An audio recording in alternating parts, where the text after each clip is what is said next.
The biggest problem in the trading card game industry that has been plaguing it for a very long time is that fun gameplay is viewed and perceived as subjective to the person. It really depends on who you're asking of if a game is fun or not. There's a very fluid nature of is there fun in a game? Well, it's up to the individual holder.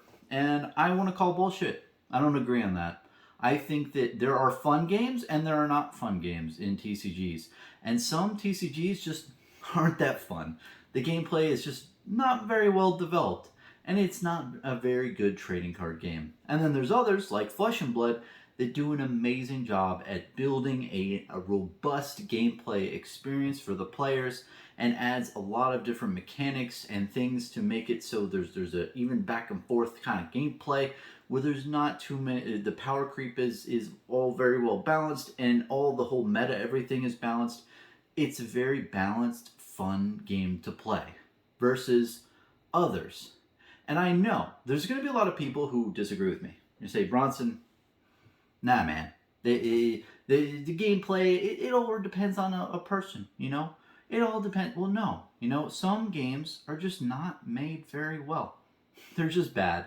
And some are in the middle. That's great. And some are a little bit over the middle. And, you know, if you put numerical values to this, you could put stuff from a 1 to a 10, and you could assign a digit to how fun a gameplay is. And you can rate it on a bunch of other different scales out there too, man.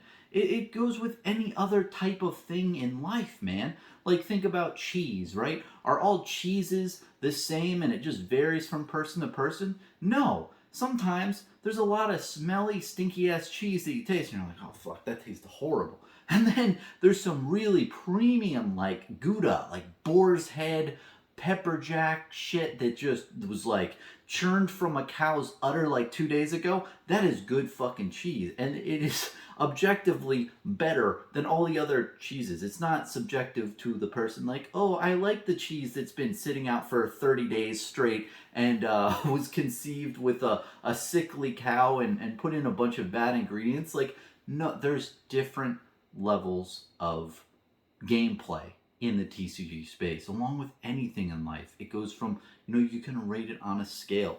And I think the reason why this is bad is, think about a new player in a trading card game.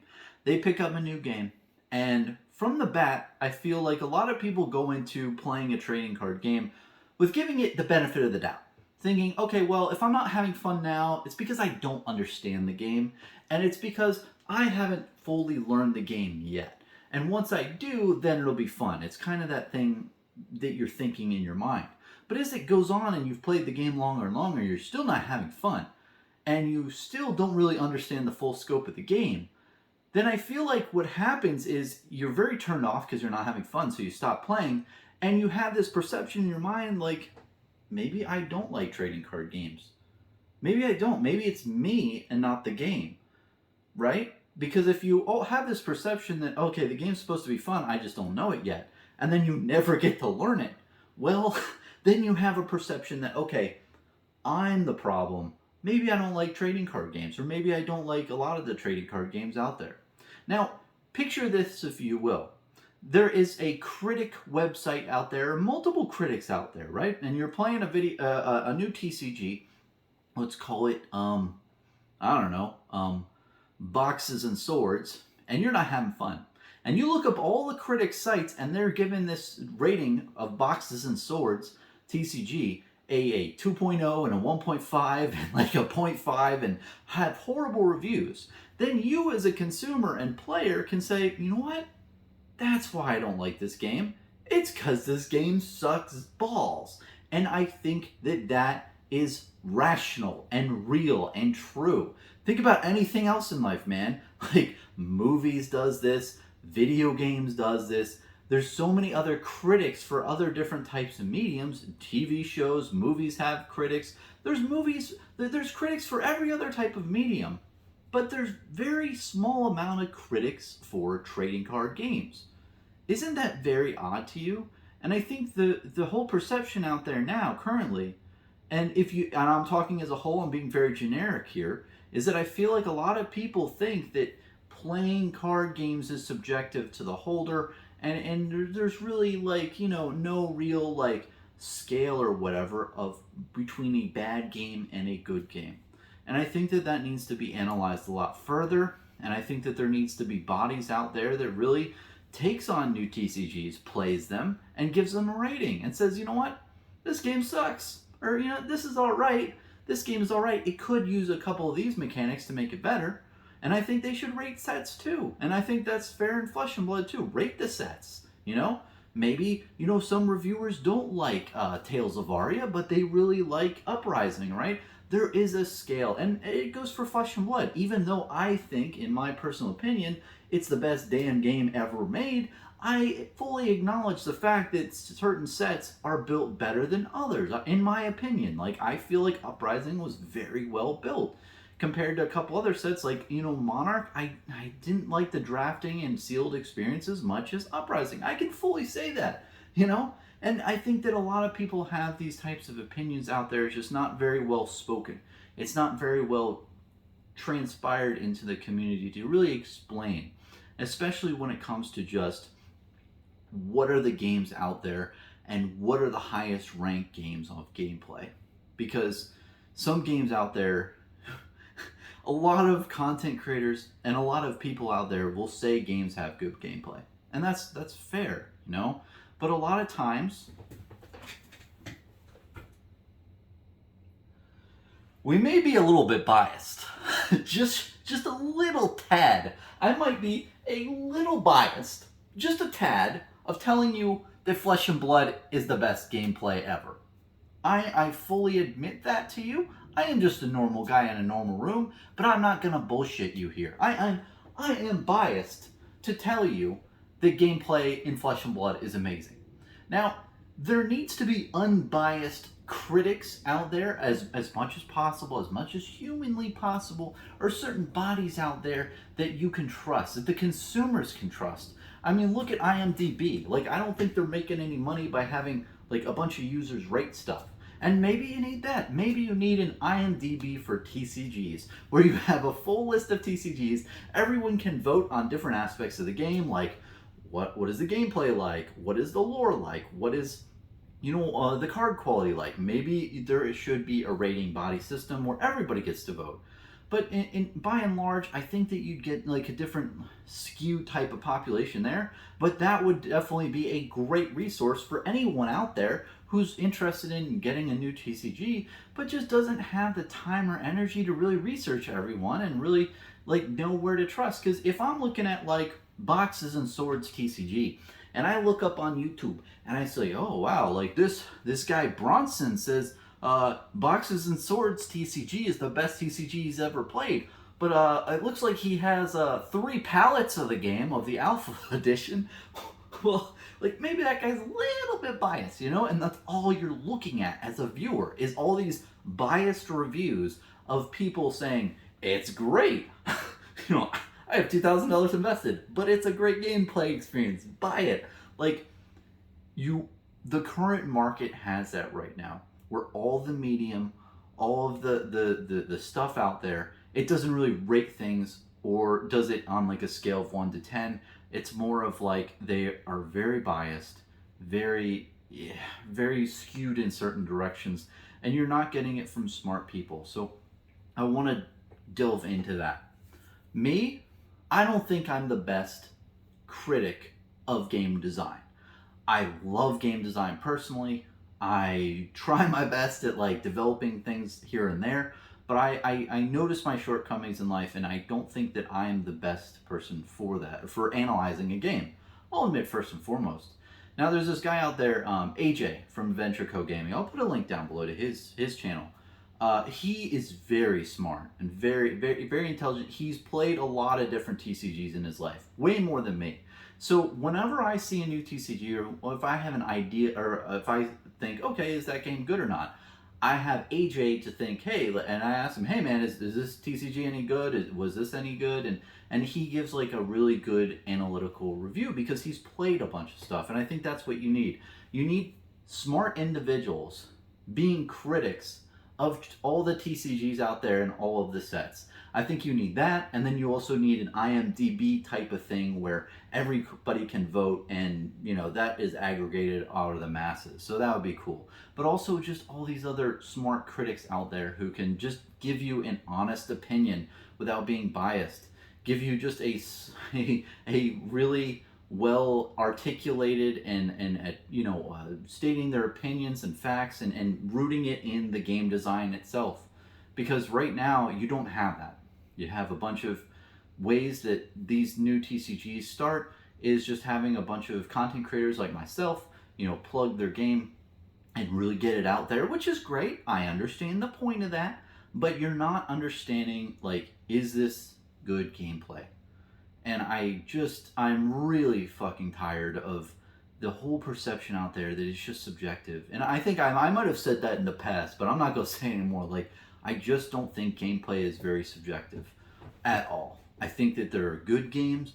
I think that there are great games. I think that there are crap games. There's a whole spectrum of gameplay, and you can really boil it down to a bunch of components like, all the cards pretty balanced with each other?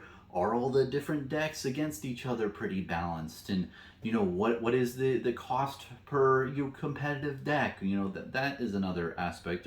There's a bunch of different things that you could really aggregate and say, like, okay, these are the 10 topics that make a great TCG.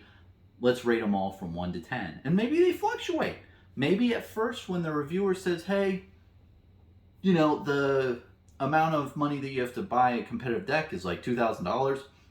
That's crap. I don't like that. And then 2 years down the line that changes. Well, that can change on a website, and it's like, you know what? Actually, it's a lot better now. It's only $200 for a competitive deck. That's not too bad. And also, maybe the mechanics are kind of wonky in the first couple sets of a TCG, and critics can rate that. Say, hey, these mechanics are kind of crap, and those can change. The game developers can change along the way. But overall, I just want to. I don't want to make too long of a video ranting about this, but it really irritates me, because I feel like we have all been subjective to accepting a false narrative of just the games out there. There's no way to judge them or to put them on a scale of 1 to 10 of how fun the gameplay is. It's subjective to the users and who's playing it. And there's a very small amount of critique and information that us as consumers can utilize in determining if a game is fun or not. I mean, the only thing I see out there currently, personally, and please comment down below if you see other sources of understanding the truth of if gameplay is good, but Team Covenant is pretty good, I think. Like, if you see the two guys play the games, you hear them talk about it, and you can judge for yourself. Like, if they're playing a game, well, there might be something there to it. Like, if they're holding the game themselves and selling it as a store, which they are, well, then they probably believe in it to some extent. I don't think they play the games and like review it, but at the end of the day, they are biased as well, because they are a game store, so they're trying to sell games as well. But I think that that's kind of the only type of medium that I see out there. Like, if I see them not host a game, I'm like, ooh, maybe they didn't like that thing. And that may or may not be the case, but that is more of a medium that I see. Basically, if we have other entities out there like Team Covenant that literally like plays the games and a bunch of gameplay videos and then rates them at the end and says, hey, this is our scale of how good this game is. This is our review rating that we assign to it. I think that would help the community as a whole dramatically, because anyone knew that this is my pitch. Anyone coming into the games new, fresh in the TCG industry, and says, I want to play a trading card game. That sounds fun. What do I play? They can go right to a couple sites and see what are the top 10 TCGs out there in gameplay. And they don't have to sift through hundreds of games and look through hundreds of biased opinions on YouTube and all this bullshit to finally buy the product, get it in their hands, and play the game and realize this isn't fun. And I think that that's happening a lot more than people realize, and it really is concerning to me that there isn't anything out there that kind of says that. And I think over time, things will come to light. you'll figure out some games out there currently that people said, "Oh, I love playing this game. This game's great. The gameplay is amazing for this game." And things to the contrary will appear to happen for those games, and the truth will be revealed over time. It will. It might take a little bit, but I think that there is truth out there for a lot of games. For, is the game well designed for gameplay? Is it fun? Is it a good game system? Because a lot of them out there, man, it's just the Wild West, and it's just, for the consumer, there are no resources out there, in my mind, that really identify the true winners of gameplay and the losers. And that's a shame. It really is. I think that is a huge inhibitor of the industry as a whole, for the industry as a whole. And I mean, if you look at any other medium, like I said, look at video games. There's so many video game critics. It's an insane amount of video game critics. Same with like movie critics and book critics, whatever. There's critics for a lot of other stuff. Why isn't there critics for the trading card game industry? And I think the main conspiracy theory driver for it, well, is because there's mainly only the big three. Yu-Gi-Oh, Pokemon, and Magic the Gathering. They're the main three that have been in place for the last 20 plus years. And honestly, they don't need critics because they don't need to differentiate themselves from too many other people. There's only three. It's an oligopoly. So they don't really need to fund any of the critics out there. When you have the video game industry, think about all the other video games out there that you're competing with at that time period that you're releasing your game. You want to have critics review your game, because if they review your game better than other people's games that are coming out in like 2022, well, then consumers are more likely to buy your product because your critic rating was higher than all the others, because the kids and teens don't have enough funds to buy everything, so they'll only buy the stuff that has good ratings. Whereas trading card games, it's an oligopoly. You don't have that much competition. But I think as more and more trading card games come to light, since Flesh and Blood came to the scene, I really hope that the critic review and the people who are doing gaming review start doing TCG review. Or there's other sites that come up that really does critique these games' playability. Because regardless of what everything and anyone says, I respect your opinion, but honestly, I think it's very detrimental to think that all TCGs are subjective. It doesn't matter who you are. It varies from person to person. I think it's bullshit. There's a scale of 1 to 10. How good is this TCG designed to make it fun? And really hoping that it gets solved soon, man. Be nice. But thanks for watching. Cheers. Rant over. Bronson out.